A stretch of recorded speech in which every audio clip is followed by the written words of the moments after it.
Bismillahirrahmanirrahim. Datang Said bin Zaid, Pak. Apa katanya kepada Umar? Wahai Umar, bagaimana menurutmu bahwa ada agama yang lebih baik daripada apa yang kau yakini sekarang? Di situ Umar naik darahnya, Pak. Berarti betul kata orang ya. Kau sudah mengikut Muhammad? Iya, kami berdua sudah mengikut Muhammad. Langsung dihantam oleh Umar. Tersungkur ada iparnya ini, Pak. Dan Said bin Zaid sama sekali tidak melawan, karena dia tahu melawan pun percuma. Karena Umar ini, Pak, tenaganya itu 1:5 masih bisa dia melayaninya. Dia centeng di pasar Ukas. Jadi dia ketua premannya lah kalau untuk di Mekah itu. Di pasar Ukas itu dia yang megang. Jadi Said bin Zaid terjatuh, tentu Fatimah langsung membela suaminya. Begitu Fatimah membela suaminya, ditampar sama Umar, berdarah mulutnya, Pak. Apa kata Fatimah? Walaupun mau kau apakan saja kami Umar, kami tidak akan meninggalkan agama ini. Nah, itu yang membuat Umar langsung jatuh, Pak. Maksud jatuhnya dari marah yang tinggi langsung turun sampai ke titik terendah, Bu. Langsung melembut Umar. Boleh aku tahu apa yang kalian baca tadi? Datang Fatimah mengatakan kau najis, mandi dulu. Jadi rupanya inilah, Pak. Kalau orang non muslim mau baca Al-Quran, dia belum tentu masuk atau tidak, suruh mandi dulu. Jadi Fatimah disuruhnya abangnya mandi dulu.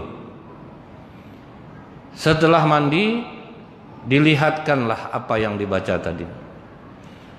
Dibacakan oleh Said bin Zaid surat Toha ayat 1 sampai 14. Jadi inilah ayat yang meruntuhkan keegoan Umar bin Khattab, Pak. Jadi kalau kita yang keras-keras hati bolehlah bacalah ayat ini. Mana tahu bisa juga lunak jadinya, Pak. Umar bin Khattab aja yang setemperamen itu lunak langsung dengar surat Toha 1 sampai 14. Karena orang-orang yang rajin sholat ini banyak yang keras hati, Pak. Itu untung sholat. Kalau tidak sholat mungkin lebih daripada itu lagi.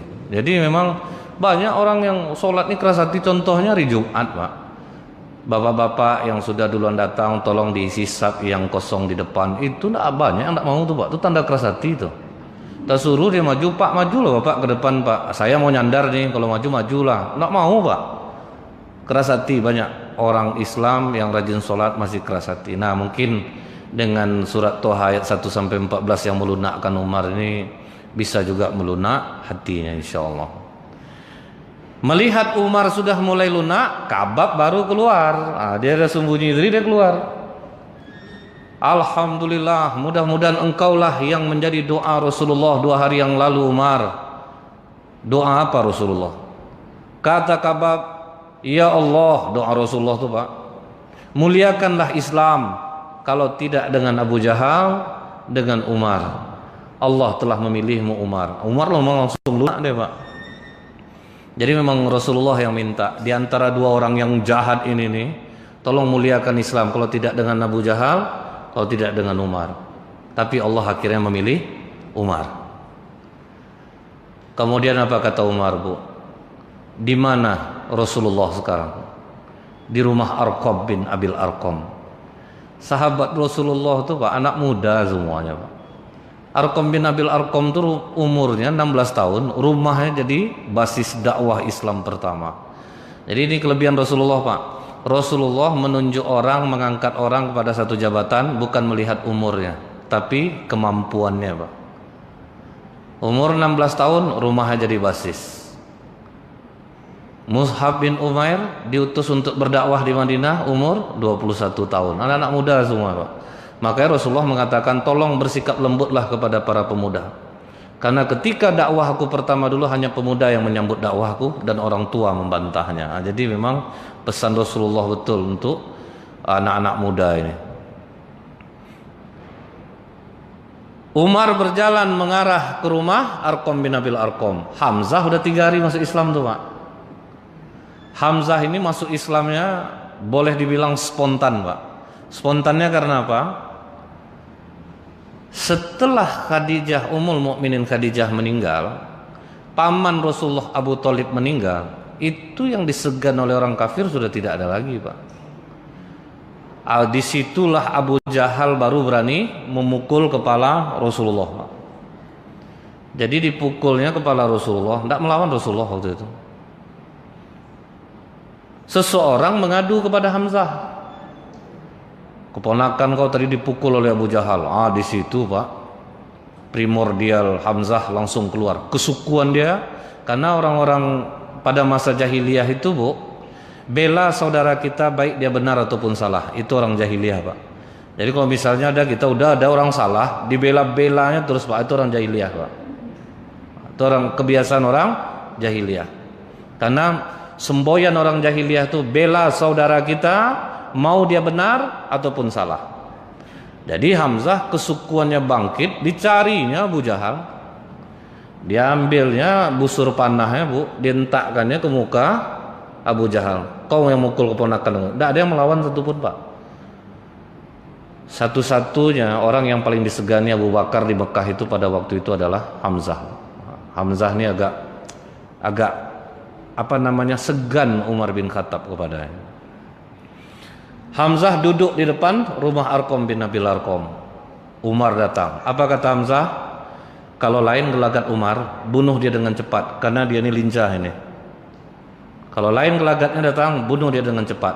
Kalian tunggu komando dari aku aja. Begitu Umar bin Khattab datang, Hamzah langsung berdiri. Mau mengapa kau, Umar?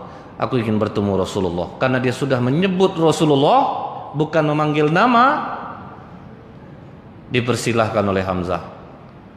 Tidak Umar yang masuk, Rasulullah yang membuka pintu. Jadi ada dua riwayat nih, Pak. Riwayat yang pertama, Rasulullah sempat memegang leher Umar. Kau mau mencelakakan aku kemari, Umar? Kau ingin bernasib celaka seperti orang-orang yang telah pernah menaruh tai onta ke punggungku? Karena waktu Rasulullah sholat, ada yang meletakkan satu karung tai onta ke punggungnya. Di situ Rasulullah sempat berdoa kepada Allah, ya Allah, tandakanlah mereka satu persatu. Kirimkanlah anjing-anjingmu. Rupanya yang dikirim Allah singa, Pak. Jadi siapa yang meletakkan tai onta ke punggung Rasulullah, matinya celaka. Bahkan satu, ketika ada perdagangan ke Syam, orang ramai, orang Quraisy pergi berdagang ke Syam. Tapi ada satu ekor singa datang. Apa kata orang ini? Tidak perlu kalian lari. Muhammad telah membunuhku dari kejauhan. Karena dia tahu Rasulullah pernah mendoakan hal itu.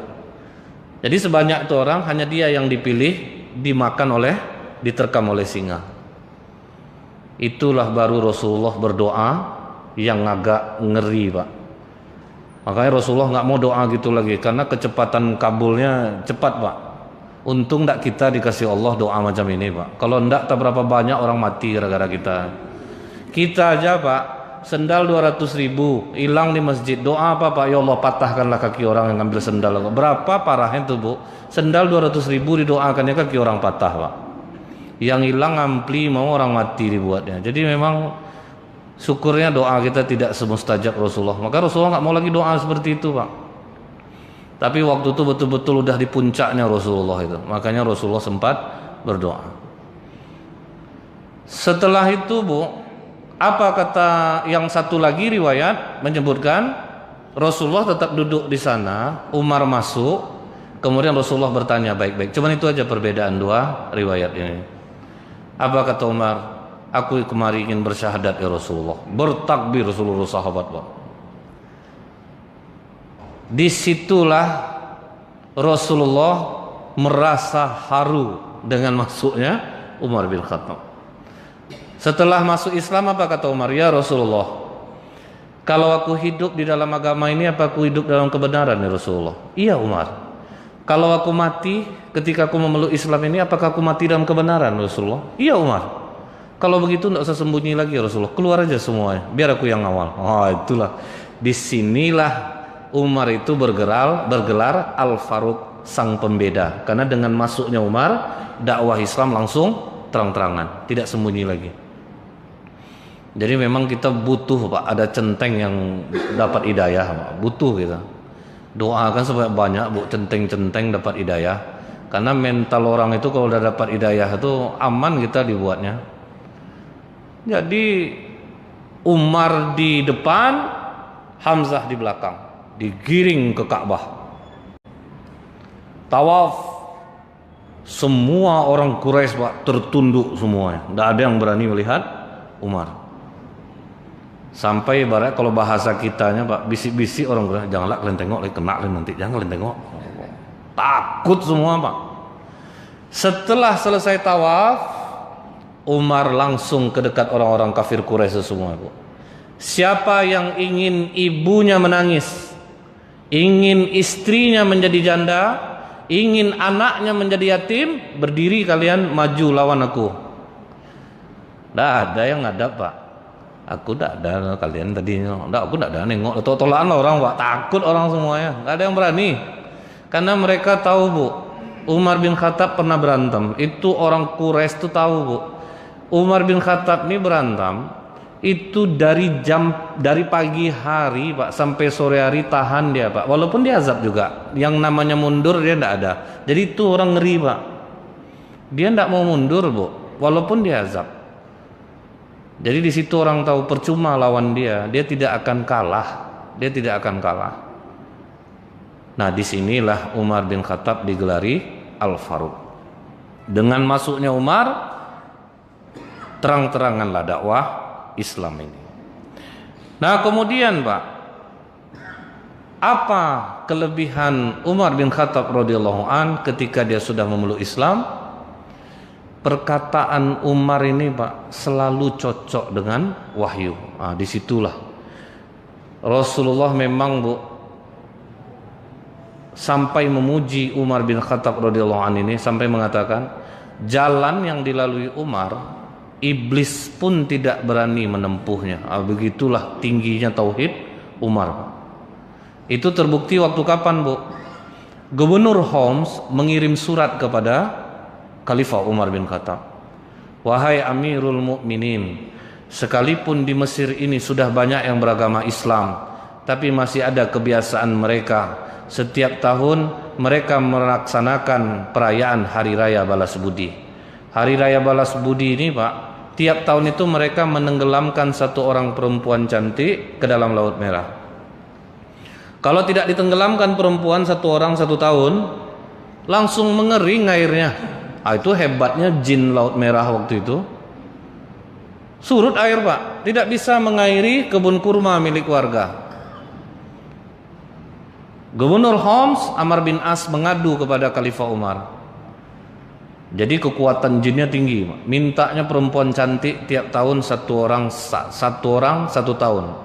Dan itu perempuan cantik Bu. Kalau sempat sekarang ini terjadi, tidak akan laku kamera 360 tuh Pak. Kan ada kamera hitam kita dipoto jadi putih Pak. Itu tidak akan laku bagi perempuan Bu. Karena kalau jadi orang cantik waktu itu mati. Siapa yang cantik jadi korban kan? Nggak ada yang mau jadi orang cantik waktu itu. Khalifah Umar bin Khattab Bu menjawabnya main-main loh Pak. Dia ambil secari kertas, ditulis, wahai Laut Merah, jika engkau mengalir karena Allah, mengalirlah engkau. Jika engkau mengalir karena dirimu sendiri, bukan Allah yang menggerakkanmu, berhenti saja kau mengalir, kami tidak membutuhkanmu. Dilipat surat itu, diperintahkan Amr bin As, masukkan suratku ke dalam Laut Merah. Masuk, boom, muncrat air langsung Pak. Tunggang langgang jinnya lari. Itulah kedahsyatan tauhid Umar. Artinya Pak, kalau orang kuat tauhidnya Pak, dia tidak perlu muruqyah Bu. Nengok dia aja sadar orang langsung Pak. Ingat kejadian Imam Ahmad bin Hambal. Dia sedang ceramah, datang seorang bapak-bapak lari-lari. Imam, tolong anak saya kerasukan jin. Waduh, saya nggak bisa nih, saya lagi ngajar. Sebentar saja Imam, saya takut terjadi apa-apa pada anak saya. Kalau gitu ambil aja sendal saya di pintu, pukul pakai sendal saya badan anak bapak. Bayangkan sendalnya aja Pak, nggak perlu orangnya turun.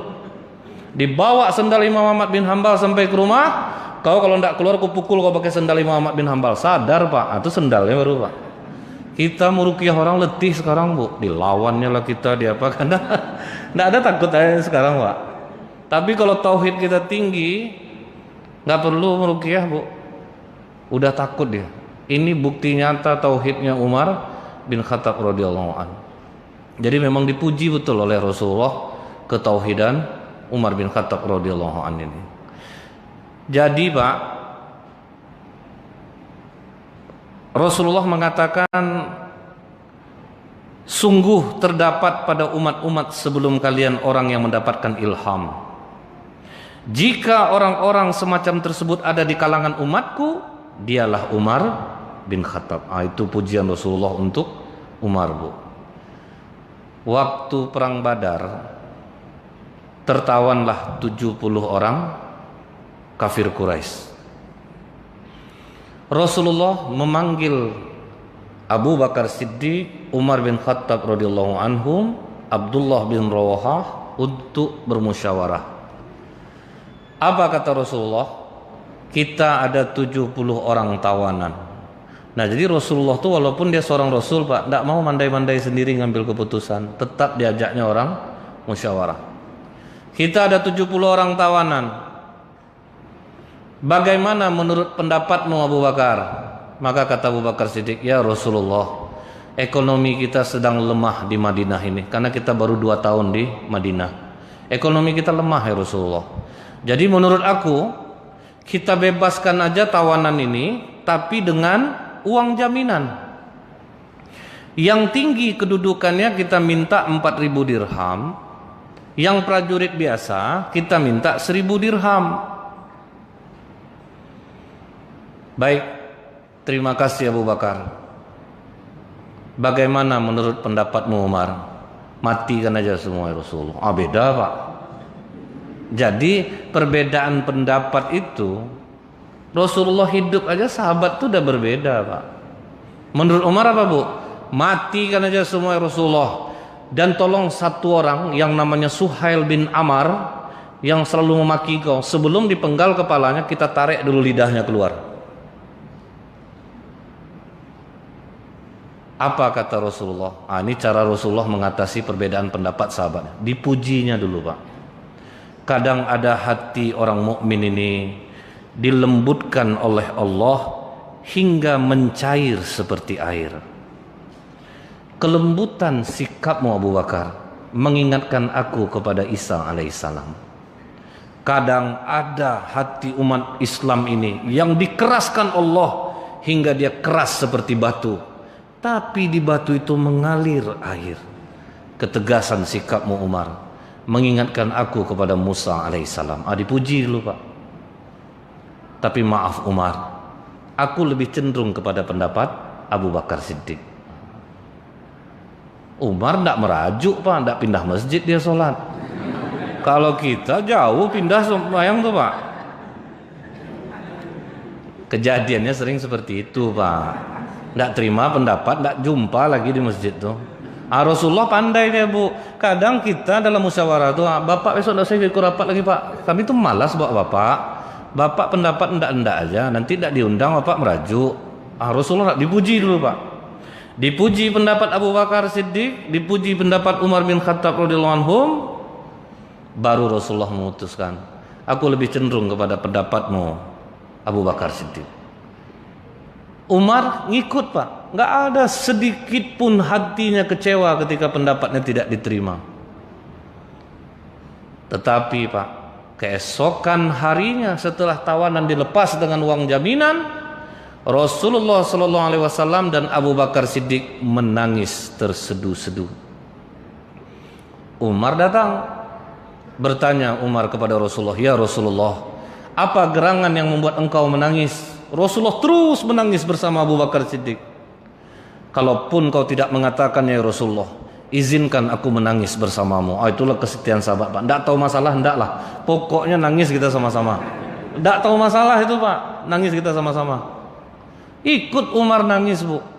Setelah Rasulullah agak reda, apa kata Rasulullah? Umar, kemarin aku menerima pendapat Abu Bakar Siddiq, membebaskan tawanan dengan uang jaminan. Ternyata aku salah Umar. Allah lebih memilih pendapatmu. Itu kejujuran Rasulullah, Pak. Rupanya setelah tawanan dibebaskan, Rasulullah ditegur oleh Allah dalam surah Al-Anfal ayat 67. Maka nalin nabi ayyakuna lahu asra hatta yuskina fil ard. Turiduna arada dunya wallahu yuridul akhirah. Wallahu azizun hakim. Tidaklah pantas bagi seorang nabi mempunyai tawanan sebelum dia melumpuhkan musuhnya di muka bumi. Kau menginginkan harta dunia, Muhammad, sementara aku menjanjikan akhirat untukmu. Marah Allah, Pak. Kenapa diambil uang tebusannya? Seharusnya pendapat Umar yang diterima. Ayat ini sampai sekarang tidak hilang loh, Pak, dalam Al-Quran. Tetap ada. Rasulullah jujur mengakui, Bu, pendapat Umar sesuai dengan wahyu. Andaikan Allah menurunkan azabnya saat ini, Umar, hanya engkau yang selamat. Itu yang membuat aku menangis. Nggak ada Rasulullah, Bu, begitu Umar datang berbisik sama Abu Bakar. Abu Bakar nih kita berdua aja tahunya, janganlah tahu Umar. Tahu Umar nanti mengkek dia, tahu dia pendapatnya terima, kau itulah gara-gara kau aku yang kena marah. Nggak ada, Pak. Dan Umar begitu tahu pendapat yang betul, nggak pula besar kepala, Bu. Kalau sempat kita tuh, Pak, matilah kalian. Kalian kemarin udah aku bilang, tengkar, macam mana lagi? Aku nggak tahu lagi itu. Itu mau minta tolong nggak akan dapat lagi tuh, Pak. Bang, rupa pendapat abang betul, Bang. Pengurusnya cari, Bang. Aku terus terang aku sibuk nih, nggak bisa aku besar kepala, Bu. Ini kelebihan, salah satu kelebihan yang dimiliki oleh Umar bin Khattab radhiyallahu an, bahwa pendapat beliau sering cocok sama wahyu, termasuk masalah azan, Pak. Kemudian bagaimana sensitifnya perasaan Umar ini, Bu? Ini hadis riwayat Ali bin Abi Thalib radhiyallahu an. Ali mendengar Rasulullah berkata bahwa Umar adalah pelita penduduk surga. Tersebarlah berita ini, Pak, sampai ke telinga Umar bin Khattab. Didatanginya Ali, betul kau mendengar Rasulullah berkata bahwa aku pelita penduduk surga? Betul, Umar. Bisa tolong tuliskan, Ali? Begitu betul, Pak. Saking apanya dia, tolong tuliskan, Ali. Apa ditulis Ali? Ini jaminan dari Ali bin Abi Thalib, dari Rasulullah sallallahu alaihi wasallam, dari malaikat Jibril, dari Allah, bahwa Umar bin Khattab adalah pelita penduduk surga. Kemudian apa pesan Umar? Kalau nanti aku mati, tolong selipkan tulisan ini di dalam kafanku. Jadi aku ada jaminan di sisi Allah. Begitulah, Pak, sensitifnya perasaan sahabat Rasulullah kalau bercerita tentang surga, Bu. Kalau kita tuh, Pak, apa istilahnya? Selengean aja kita tuh, Bu, cuek aja gitu. Bang, kata apa tuh, Bang, abang dia mimpi bang masuk surga. Lah, mimpi dia itu ndak aja, ndak sepele kita, Pak. Kita santai aja. Contohnya, Bu, kepada Utsman bin Affan, Rasulullah mengatakan, siapa yang mau membeli sumur rumah, aku janjikan satu pohon di surga untuknya. Satu pohon di surga jadi janjikan, Pak. Langsung Utsman bin Affan menghadap Rasulullah, berlaku untukku ya Rasulullah? Iya. Berapa sumur batu jelek itu dibeli Utsman bin Affan, Bu? Pertama diminta Utsman bin Affan 20.000 dirham, 1,8 M, Pak. Gak mau orang Yahudi itu jual. Akhirnya kita singkatkan saja yang cerita Utsman ini, karena nanti ada babnya.